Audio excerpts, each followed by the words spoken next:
Hello super hero lovers, zombie virus এমন একটি virus যা পুরো একটি পৃথিবীকে নষ্ট করে ফেলে কয়েকদিনের মধ্যেই। অ্যাভেঞ্জার্স, এক্সম্যান, ফ্যান্টাস্টিক ফোর সহ আরও অনেক হিরোরা সবাই এই ভাইরাসের শিকার হয়। হ্যাঁ বন্ধুরা, আজ আমি আপনাদের জন্য নিয়ে হাজির হয়েছি মার্বেল জম্বি সিরিজের দ্বিতীয় এপিসোড নিয়ে। এর আগের এপিসোডটি অবশ্যই দেখে নেবেন, তাহলে জানতে পারবেন এই ভাইরাস কিভাবে ছড়ালো। তো বেশি কথা না বাড়িয়ে চলুন শুরু করি আজকের এই নতুন ভিডিওটি।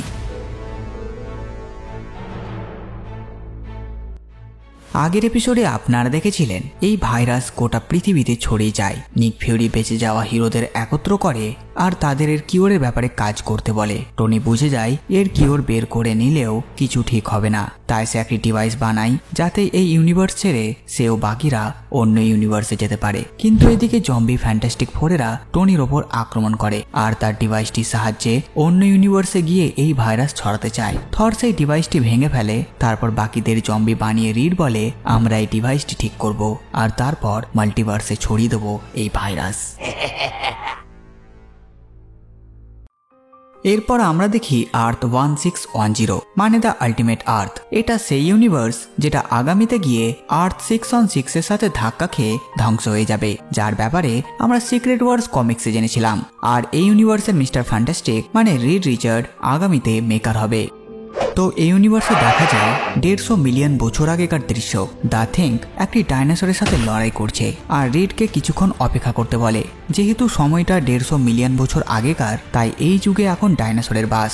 দ্য থিং সেই ডাইনোসরটিকে মেরে ফেলে। তখন সুজান তাকে বলে আমি তো বলেছিলাম তাদের খোঁজার সময় অনেক সাবধানে থেকো। এই সময়ের কোনো কিছুকেই ছোবে না, কোনো পোকা হোক কিংবা গাছ, কারণ ছোট্ট একটু পরিবর্তন অনেক বড় প্রভাব ফেলতে পারে টাইম স্ট্রিমে। আকাশে জনি উড়ে বেড়াচ্ছে আর সে রিডকে বলে আমি চারিদিকে 10 মাইলস অব্দি গিয়ে দেখে এসেছি, তারা এই যুগে নেই। রিড আর সুজান অন্য সময়ে গেছে, তারা আছে 200 মিলিয়ন বছর আগে। ওরা নিজেদের টিম ভাগ করে আলাদা আলাদা সময়ে গিয়েছে কিছু ক্রিমিনালদের খুঁজতে। যেহেতু তারা একই জায়গায় আছে কিন্তু সময়ের ডিফারেন্স 50 মিলিয়ন বছরের, তাই সুজান বেনকে সেখানের ব্যাপারে জানায় আর একই জায়গায় 50 মিলিয়ন বছর ভবিষ্যতে যেখানে দ্য থিং আছে সেখানের ব্যাপারে জিজ্ঞেস করে। হঠাৎ তখন সেই ক্রিমিনালগুলো সেখানে চলে আসে। এরা আসলে বর্তমান সময় থেকে এখানে এসেছিল আর তাদের আটকাতেই ফ্যান্টাস্টিক ফোরেরা অতীতে যায়। তারা রিডকে বলে সেক্রেটারি জেনারেলকে ফোন করো আর $10 বিলিয়ন আমাদের ব্যাংক অ্যাকাউন্টে পাঠাতে বলো, নইলে কিন্তু আমরা আমাদের হাতে থাকা সমুদ্রের প্রথম জীবটিকে মেরে ফেলবো। রিড তাদের বলে তোমাদের মাথা খারাপ হয়ে গেছে নাকি? তোমরা চাইছো এভলিউশনারি চেনটাকে ভেঙে ফেলতে। এটা করে দিলে ভবিষ্যতে মানুষ তো দূরে থাক, লাইফ ফর্মই অবশিষ্ট থাকবে না, সাথে তোমরাও। এরপর রিড ও সুজান মিলে তাদের হারিয়ে বন্দি করে আর সমুদ্রের প্রথম জীবটিকে বাঁচিয়ে নেয়। এরপর তারা সবাই বর্তমান সময়ে ফিরে আসে। থিংয়ের বেজায় খুশি, সে বাকিদের বলে তোমরা বিশ্বাস করবে না, ওই সময়টা একদম জুরাসিক পার্কের মতন। সেখানে অ্যাভেঞ্জার্সরাও এসে হাজির হয়েছে। যেহেতু এটা আল্টিমেট আর্থ মানে আর্থ 1610, তাই এই ইউনিভার্সের অ্যাভেঞ্জার্সদের আল্টিমেটস বলা হয়। ক্যাপ্টেন তাদের বলে এখানে কি হয়েছে, কারণ তাদেরকে ব্যাকস্টার বিল্ডিং থেকে ফোন করা হয়েছিল আর বলা হয়েছিল ফ্যান্টাস্টিক ফোরেরা বিপদে আছে। যার উত্তরে জনি স্টর্ম বলে কোনো বিপদ না ক্যাপ, সব সামলে নেওয়া হয়েছে। হ্যাকারদের একটি দল আমাদের কিছু ফাইল হ্যাক করে নেয় আর টাইম মেশিনকে ডুপ্লিকেট করে টাইম ট্রাভেল করেছিল, কিন্তু বর্তমানে চিন্তার কোনো বিষয় না, বুঝলে ক্যাপ? আচ্ছা আমি কি তোমাকে ক্যাপ বলতে পারি? তোমার এতে খারাপ লাগবে না তো? ক্যাপ্টেন বলে বাচ্চা তুমি আমাকে যাই বলে ডাকো, এতে আমার কিছু এসে যায় না। আর তারপর ক্রিমিনালদের নিয়ে যেতে বলে জিজ্ঞাসাবাদ করার জন্য। বাইরে রিপোর্টাররা ফ্যান্টাস্টিক ফোরকে ঘিরে নেয় আর প্রশ্ন করে। জনি এসব ফেম খুব পছন্দ করে, তার খুব মজা হয় এতে। এরপর তারা ফ্যান্টাস্টিক কারে করে উড়ে যায়, সাথে জনি স্টর্মও উড়ে চলে। সবাই তাদের ফ্যান, সাধারণ মানুষ সব ওদের সেখান থেকে উড়ে যাওয়া দেখে চিৎকার করতে শুরু করে। জনির এখনো বিশ্বাস হচ্ছে না যে তারা ডাইনোসরের যুগে গিয়েছিল। কিন্তু রিডের একটু টেনশন হয় যে হ্যাকাররা তাদের ফাইল হ্যাক করে তাদের নোটস নিয়ে নিয়েছিল, এটাকে এত সহজে ভুলে গেলে হবে না। এরপর তারা সবাই ব্যাকস্টার বিল্ডিং এ ফিরে যায়। সেখানে সুজানের বাবা এতে খুশি না, সে রিডকে বকে আর বলে তুমি কোনো সুপার হিরো না, তুমি একজন সায়েন্টিস্ট, আর তুমি আমাকে কথা দাও এমন কিছু দ্বিতীয়বার করবে না যেটাতে আমি রেগে যেতে পারি। ঠিক আছে প্রফেসর, আমি কথা দিচ্ছি, রিড বলে। তারপর প্রফেসর সেখান থেকে চলে যায়। রাত্রেবেলা রিড তার ল্যাবে বসে কাজ করছে, তখন সুজান এসে তার সাথে দেখা করে আর বলে তুমি আবার ভুলে গেছো নাকি? রিড কিছুই বুঝতে পারে না। সুজান মনে করায় প্রফেসর হকিং এর সাথে চেস গেম খেলার ইনভিটেশন এসেছে আমাদের তিনজনের কাছে, আর তারপর ডিনার সেখানেই হবে। আসলে রিড কাজের চাপে ভুলে গেছে সেটি। সুজান সেখানে রিডের কাজ দেখে আর তাকে বলে, তুমি কি এখনো নেগেটিভ জোনের ওপর কাজ করছো নাকি? বাবা তো এগুলো সব বন্ধ করে দিতে বলেছে। রিড বলে, হ্যাঁ, কিন্তু আমি নেগেটিভ জোনের উপর কাজ করতে করতে অন্য কিছু ডিসকভার করে ফেলি, যেটা অ্যামেজিং সুজান। আমি একটা সিগন্যাল পাই যেটা অন্য রিয়েলিটি থেকে আসছে। সুজান তাকে বোঝায়, আমাদের ওপর কড়া নিষেধাজ্ঞা জারি করেছে রিড, যাতে আমরা নেগেটিভ জোনের আশেপাশেও না যাই। রিড তাকে বলে, আরে এটা প্যারালাল আর্থ সুজান, একটা পুরো গ্রহ, যেমন আমাদের পৃথিবী তেমনই একটা, কিন্তু একটু আলাদা। আর আমরা একে অপরের সাথে কন্ট্যাক্ট করছি, আমরা কোথাও যাচ্ছি না। তোমার বাবাকে বলে দাও সেটা। সুজানের রাগ হয় আর সে সেখান থেকে চলে যায়। তার সেখান থেকে যেতেই রিডের পেছন থেকে আওয়াজ আসে, এটা প্রথম ঝগড়া নাকি? রিড বলে, মনে তো হচ্ছে না। তখন সেই আওয়াজ বলে, চিন্তা করো না, আমার সুজানও এমনই। কয়েক ঘন্টা অদ্ভুতভাবে কাটার পর সব ঠিক হয়ে যাবে, বিশ্বাস করো, আমি এটা এক্সপিরিয়েন্সের সাথেই বলছি। আসলে আলটিমেট ইউনিভার্সের রিড অল্টারনেট ইউনিভার্সের রিডের সাথে কথা বলছে হলোগ্রাফে, আর তাকে জিজ্ঞেস করে, বাচ্চাটাকে? আসলে সেই অল্টারনেট ইউনিভার্সের রিড তার ছেলে ফ্র্যাঙ্কলিনকে নিয়ে আলটিমেট আর্থে রিডের সাথে কথা বলছিল। অল্টারনেট রিড বলে, ফ্র্যাঙ্কলিন আমার ছেলে, আমার একটি মেয়েও আছে ভ্যালেরিয়া, কিন্তু সে এখন তার মায়ের সাথে শপিং এ আছে। ফ্র্যাঙ্কলিন অনেক ছোট এইসব বোঝার জন্য। সে ভাবে এই আলটিমেট রিড হয়তো তার বাবার ছোট ভাই, কারণ তারা একই দেখতে। ফ্র্যাঙ্কলিনকে দেখে আর তাদের ব্যাপারে জেনে আলটিমেট রিড অনেক খুশি হয়, কারণ সে সুজানকে ভালো তো বাসে, কিন্তু ভবিষ্যতে কি হবে সেটা সে জানে না।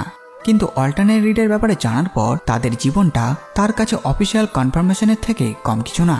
তারা নিজেদের মধ্যে কথা বলে।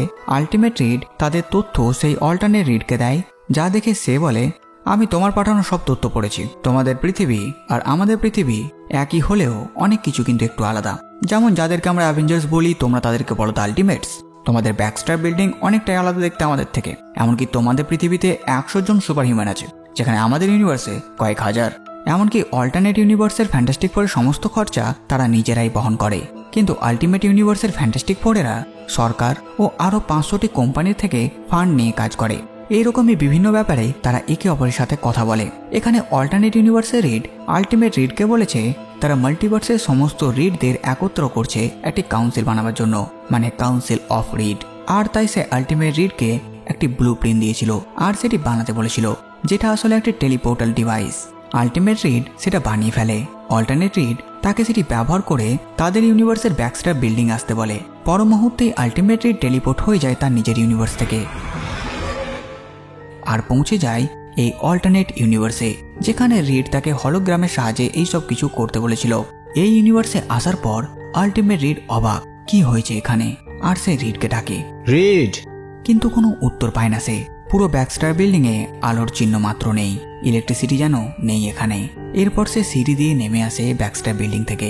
সবকিছু তছনছ হয়ে আছে, ছড়িয়ে ছিটিয়ে আছে। সে বুঝতে পারে না এখানে কি হয়েছে। তখন তার নজর যায় একটি মৃত মানুষের ওপর। সে আবারও রিডকে ডাকে, রিড, কিন্তু আবারও কোনো উত্তর সে পায় না। বাইরে বেরিয়ে সে দেখে শুধু ব্যাকস্টার বিল্ডিং না, পুরো শহরের অবস্থা এমন, মানুষ মরে তাদের পচা গলা দেহ পড়ে আছে চারিদিকে। আর তখন তার নজর যায় 4 জনের ওপর। তারা হচ্ছে জম্বি ফ্যান্টাস্টিক ফোর। এখানে জম্বি রিড আলটিমেট রিডকে এইসবের কাহিনী বলে যে কিভাবে এই জম্বি ভাইরাস তাদের পৃথিবীতে এসে পড়েছিল। একদিন পুরো আকাশ ঢেকে যায় কালো মেঘে। কেউ বুঝতে পারছিল না এটা কেন হচ্ছে। কিছু মানুষ তো ভেবেছিল আবহাওয়া খারাপ হয়েছে তাই। আর তারপর একজন তাদের ইউনিভার্সে এসে পড়ে। হ্যাঁ, সে শক্তিশালী ছিল, কিন্তু যেহেতু সে ইনফেক্টেড ছিল তাই তার শক্তি থেকে বেশি ছিল তার খিদে। তার দরকার ছিল খাবারের। তাকে দেখতে প্রথমে অ্যাভেঞ্জার্সরাই সেখানে পৌঁছায়। বোকা কর্নেল আমেরিকা ভাবতো তারা এসে গেছে মানে সব ঠিক হয়ে যাবে এবার।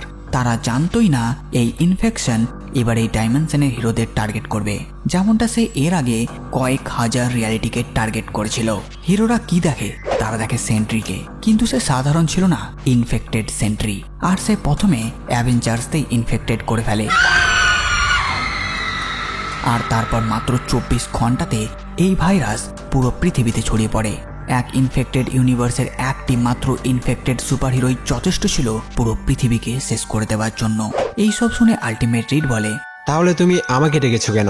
জম্বি রিড আলটিমেট রিডকে ধরে নেয় আর বলে, তোমার কি মনে হয় আমরা তোমাকে ডেকেছি কেন রিড? আমাদের খাবার শেষ আর আমাদের দরকার এখন খাবার। জম্বি রিড সুজানকে ফোর্স ফিল্ডের মধ্যে আলটিমেট রিডকে বন্দি করতে বলে, কিন্তু আল্টিমেট রিড কোনো রকমে সেখান থেকে পালিয়ে একটি টার্নালে প্রবেশ করে। জম্বি দ্য থিং টার্নালের ঢাকনা সরিয়ে দেয় আর হিউম্যান টর্চকে যেতে বলে। জম্বি হিউম্যান টর্চ আল্টিমেট রিডকে তাড়া করে আর তাকে বলে, ফিরে এসো রিড, সুপার হিরোরা পালায় না, তারা লড়াই করে, সুপার হিরোদের ভয় পেলে চলবে না। সেখান থেকে রিড পালিয়ে যায় আর সে গিয়ে ওঠে টাইমস স্কোয়ারে। আর চারিদিক দেখে সে বুঝতে পারে কি অবস্থা হয়েছে এই পৃথিবীর। আর সে নিজেকে বলে, স্টুপিড ইডিয়েট, কি করে এত সহজে বোকা হতে পারি আমি। হঠাৎ তখন স্পাইডারম্যানের ওয়েব এসে আল্টিমেট রিডের ওপর লাগে আর সে এখন বন্দি। সে অবাক। স্পাইডারম্যান? একদম, ডেয়ারডেভিল, এ তো পুরো ক্লিন, এখনো ইনফেক্টেড হয়নি। ততক্ষণে সেখানে বাকি জম্বি হিরোরা এসে উপস্থিত হয়। জম্বি থর বলে, এ এসেছে কোথা থেকে, আমরা একে মিস করলাম কি করে। এক জম্বি রিডের কাছে যায় আর দেখে আর বাকিদের জানায়, এ তো রিড রিচার্ডের মতন দেখতে, কিন্তু এর বয়স 20-র বেশি তো হবে না। জম্বি কোলোসাস চেঁচায়, এ একজন মেটা হিউম্যান, যেটা কি তুমি বুঝতে পারছো না? ম্যানহাটনের মধ্যে বেঁচে গেল কি করে আমাদের হাতে, আমরা একে মিস করলাম কি করে। আল্টিমেট রিড তাদের থামতে বলে। তখন সেখানে ভারী কিছু এসে পড়েছে। জম্বিরা সেটা দিকে তাকায়। ধুলো সরতেই তারা বুঝতে পারে এ আর কেউ না, জম্বি হাল্ক। সে পাগলের মতন ছুটে আসে, ফলে বাকি জম্বিরা দূরে ছিটকে পড়ে। হাল্ক বলে, হাল্ক জানে পুরুষের খিদে পেয়েছে, কিন্তু হাল্কের খিদে বেশি, তাই এটা আমার। আর তার লাফালাফিতে স্পাইডারম্যানের জাল ছিঁড়ে যায় আর রিড নিচে পড়ে। তখন সেখানে একটি বড় ট্রাক এসে জম্বি হাল্কের ওপর পড়ে, যা দেখে রিড অবাক। বাকি জম্বিরা আকাশের দিকে তাকায়, আকাশেও অনেক গাড়ি। কর্নেল আমেরিকা বুঝে যায় আর সে বাকিদের পালাতে বলে। গাড়িগুলো সব এক এক করে জম্বিদের উপর গিয়ে পড়ে আর ব্লাস্ট হয়। এতে অনেক জম্বি মারা যায়। এই সব কিছু যে করছিল সে ছিল ম্যাগনিটো। এরপর সে রিডের কাছে যায় আর তাকে বলে, আমার সঙ্গে চলো, আমি জানি তুমি ভয় পেয়ে আছো, কিন্তু এখন আর ভয় পাবার মতো কিছুই নেই, আর এখন তোমার কাছে আমি একমাত্র ভরসা। ওদিকে আল্টিমেট ইউনিভার্সের জনি রিডকে খুঁজছে, কিন্তু সে তাকে পাচ্ছে না। রিড ফোনও তুলছে না, আর তাই সে সুজানের কাছে এসে তার ব্যাপারে জিজ্ঞেস করে আর এটাও বলে যে সে কিন্তু ল্যাবে নেই। প্রথমে সুজান ভেবেছিল রিড হয়তো কাজ করছে তাই ফোন অফ, কিন্তু যখন সে জানতে পারে ল্যাবও ফাঁকা, তখন সে বুঝতে পারে কিছু গোলমাল করেছে সে। আর তাই সে জনির সাথে চলে রিডের ল্যাবের দিকে। এরপর সুজান, জনি আর থিং গিয়ে পৌঁছায় রিডের ল্যাবে। সেখানে তারা টেলিপোর্টাল ডিভাইসটি দেখতে পায়। দ্য থিং মানে বেন জিজ্ঞেস করে, এটা কি? সুজান বলে, আমি ঠিক বলতে পারলাম না, কিন্তু এটা দেখতে এক প্রকার টেলিপোর্টাল ডিভাইসের মতন। ওদিকে ম্যাগনিটো রিডকে নিয়ে একটি রেলওয়ে টার্মিনালে এসে উপস্থিত হয়। আল্টিমেট রিড জিজ্ঞেস করে, তুমি কি এই পৃথিবীর শেষ ব্যক্তি যে এই ভাইরাসের শিকার হওনি? উত্তরে ম্যাগনিটো বলে, না, আমার মতন আরো অনেক আছে, কিন্তু স্পেশাল গিফটওয়ালা ব্যক্তিদের মধ্যে আমি একমাত্র অবশিষ্ট ছিলাম, ততক্ষণ না তুমি এখানে এসেছিলে। সেই টার্নালে কিছু সাধারণ মানুষ এখনো জীবিত, যারা এখনো সুরক্ষিত, তারা এখানে লুকিয়ে আছে, কিন্তু তাদের সংখ্যা খুবই কম। সেখানে রিড নিজের ব্যাপারে বাকিদের ও ম্যাগনিটোকে জানায় যে কিভাবে তাকে এই ইউনিভার্সে রিড বোকা বানিয়েছে। আর সে একটি ব্লুপ্রিন্ট পেয়ে একটি টেলিপোর্টাল বানিয়ে এখানে এসেছে তার ইউনিভার্সের ব্যাকস্টার বিল্ডিং থেকে। যা শুনে ম্যাগনিটো বুঝতে পারে তাহলে জম্বি রিড বাকিদের নিয়ে অন্য ইউনিভার্সে যেতে চায়। আল্টিমেট রিডও বুঝতে পারে অজান্তেই সে তার পুরো ইউনিভার্সকে বিপদে ফেলে দিয়েছে, তাই এখন তাদের তাড়াতাড়ি ব্যাকস্টার বিল্ডিং এ যেতে হবে। আর যেই ব্রিজটি সে ওপেন করে এসেছে সেটা বন্ধ করতে হবে, নইলে সবাই তাদের ইউনিভার্সে পৌঁছে যাবে। ম্যাগনিটো ভয় পায়, কারণ এতক্ষণ রিড সেটা তাকে জানায়নি কেন। ওদিকে আল্টিমেট আর্থে টেলিপোর্টালের ওপর একটি পোর্টাল ওপেন হয়। সুজান ভাবে হয়তো সেটা রিড, আর সে জিজ্ঞেস করে যে রিড তুমি নাকি? তখন সেই পোর্টাল দিয়ে বেরিয়ে আসে জম্বি ফ্যান্টাস্টিক ফোরেরা, আর তারা আল্টিমেট ইউনিভার্সে সুজান ও বাকিদের ওপর লাফিয়ে পড়ে। সুজান তার ফোর্স ফিল্ডের পাওয়ারের সাহায্যে তাদের আটকায় আর বেনকে তাড়াতাড়ি সেই সেকশনের দরজাটি সিল করতে বলে। তারা কোনো রকমে সেটা বন্ধ করে সেখান থেকে বাইরে আসে। জনি সুজানকে জিজ্ঞেস করে এগুলো কি ছিল। উত্তরে সুজান বলে সে প্রপার জানে না, কিন্তু যতটা তার মনে হচ্ছে এরা এক প্যারালাল ইউনিভার্স থেকে এসেছে যেখানে তাদের রিড পৌঁছেছে। তারা সেই ল্যাবের ডিফেন্সকে অ্যাক্টিভেট করে দেয় যাতে জম্বিরা সেই ল্যাব থেকে বেরোতে না পারে, আর ব্যাকআপ ডাকে। বাইরে আল্টিমেট জনি সুজানকে বলে খেয়াল করেছিলে তারা আমাদের মতনই দেখতে।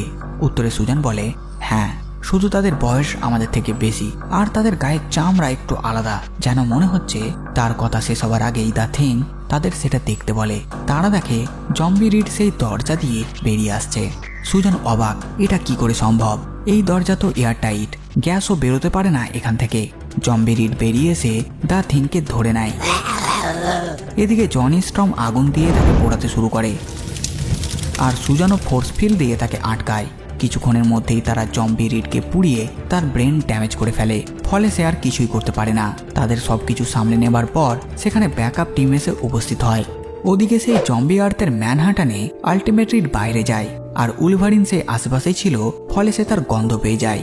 রেলওয়ে টার্নালের ভেতরে ম্যাগনিটো বাকিদের বলে, আমাদের কাছে একটু হলেও আশা তো আছে, কারণ ইয়ং রিড তাদের ডাইমেনশন আর আমাদের ডাইমেনশনের মধ্যে একটি পোর্টাল ওপেন করেছিল। কিছুক্ষণের মধ্যে সেখানে রিড ফিরে আসে। সে আসলে মেডিসিনের দোকানে গেছিল, আর সে কিছু মেডিসিন নিয়ে এসেছে। হঠাৎ তখন তার একটি কম্পন অনুভব করে, আর ঠিক তখন জম্বি থর সেই রেলওয়ে টার্নালের দেওয়াল ভেঙে ভেতরে প্রবেশ করে। তার পেছনে বাকি জম্বি হিরোরা। ম্যাগনিটোর সাথে সাথে সেখানে ট্রেনটি সেই জম্বিদের উপর ছুঁড়ে মারে। এতে তারা কিছুক্ষণ সময় পেয়ে যাবে, আর তারা সেখান থেকে পালাতে লাগে। সেখান থেকে বেরিয়ে রাস্তায় যেতেই তারা দেখে অবাক, সমস্ত জম্বি সুপার হিরোরা তাদের সামনে। জম্বি হ্যাংপিম জায়ান্ট ম্যান হয়ে যায়, আর সে বলে, মেয়েটাকে আমি খাবো। সেখানে সে মেয়েটি জম্বি জায়ান্ট ম্যানের চোখে গুলি করে। ব্যথাতে জায়ান্ট ম্যান গর্জন করে ওঠে। ততক্ষণে আল্টিমেট ইউনিভার্সের জনি স্ট্রম, সুজন ও দ্য থিং এসে গেছে সাহায্য করতে। আল্টিমেট ফ্যান্টাস্টিক ফোরের অবশিষ্ট মানুষদের বাঁচানোর চেষ্টা করে। একজন তো জিজ্ঞেস করেই বসে, এটা কি ভালো ফ্যান্টাস্টিক ফোর? উত্তরে আল্টিমেট দ্য থিং বলে, না না, আমরা এখানে তোমাদের বাঁচাতে এসেছি, কারণ আমরা শয়তান। আর সে জনিকে ওপরটা সামলাতে বলে। জনি খুব সহজে জম্বিদের আশেপাশে আগুন লাগিয়ে দেয়, যাতে জম্বিরা তাদের কাছে আসতে না পারে, আর তারা এখান থেকে ব্যাকস্ট্র্যাপ ব্রিনিংয়ে গিয়ে টেলিপোর্টাল ডিভাইস দিয়ে ফিরে যেতে পারে নিজের ইউনিভার্সে। ততক্ষণে সেখানে জম্বি হাল্ক এসে উপস্থিত হয়। তাকে আটকাতে দ্য থিং লাফিয়ে যায়। থিংয়ের সাথে শুরু হয় পাগল জম্বি হাল্কের লড়াই। অবশেষে থিং হাল্ককে মেরে সেখান থেকে দূর করে। তারপর তারা সবাই পৌঁছায় ব্যাকস্ট্র্যাপ বিল্ডিংয়ে, কিন্তু সুজন বলে তাদের সেই ডিভাইস 57 ফ্লোরে আছে। তখন সুজন বাকিদের একটি ফোর্স ফিল্ডের মধ্যে নিয়ে তাড়াতাড়ি লিফটের মতন করে ওপরে উঠতে শুরু করে, যেখানে ফ্লোরগুলোকে পোড়াতে পোড়াতে জনি স্ট্রম রাস্তা বানিয়ে এগিয়ে যাচ্ছে। সেখানে পৌঁছে আল্টিমেট রিড বলে, ম্যাগনিটো, আমি চাই তুমি এক অল্টারনেটিভ ইলেকট্রিসিটি সাপ্লাই তৈরি করো। তুমি এটা কত তাড়াতাড়ি করতে পারবে? উত্তরে ম্যাগনিটো বলে, বেশি 1 মিনিটের মধ্যে। এদিকে জম্বি হিরোরা তাদের পেছনে আসছে সেই ফ্লোরের দিকে। এরপর আল্টিমেট রিড নিজের ইউনিভার্সে ফিরে যাওয়ার জন্য সমস্ত কোঅর্ডিনেট ঠিক করে, আর বলে, কারোর কাছে জুয়েলারি জাতীয় কিছু থাকলে সেগুলো খুলে ফেলো, যেমন কোনো আংটি জাতীয় কিছু। আসলে তারা 4 জন, এখানে 2 জন অবশিষ্ট মানুষ যারা বেঁচে আছে তাদেরকেও নিজের ইউনিভার্সে নিয়ে যাবে। এরপর তারা ম্যাগনিটোকে ডিভাইসের উপরে আসতে বলে, কিন্তু ম্যাগনিটো মানা করে। আমার যাওয়া হবে না, আমার মনে হয় আমার এখানে থাকাটাই বেটার হবে। আল্টিমেট রিড অবাক। ম্যাগনিটো বলে, কাউকে তো এখানে থাকতেই হবে এই মেশিনটি ধ্বংস করার জন্যে, নাহলে তো ওরা অন্য ইউনিভার্সে যাওয়ার রাস্তা খুঁজে নেবে এবং সম্পূর্ণ মাল্টিভার্সকেই ইনফেক্ট করে দেবে। এবং আমার মনে হয় আমার এখানে থাকাটা সব থেকে বুদ্ধিমানের কাজ হবে, কারণ আমার কাছে সেই পাওয়ারটা আছে যেইটার সাহায্যে আমি ওদের সঙ্গে মোকাবিলাও করতে পারবো এবং মেশিনটিকে ধ্বংস করতে পারবো, যাতে এরা এই মেশিনটিকে আর তৈরি না করতে পারে। এরপর তাদের বিদায় জানায়। বিদায় আমার প্রিয় বন্ধুগণ, এবং নিজেদের খেয়াল রেখো। তাদের সেখান থেকে টেলিপোর্ট হওয়ার সঙ্গে সঙ্গে অনেক জোর সেখানে একটি বিস্ফোরণ হয়।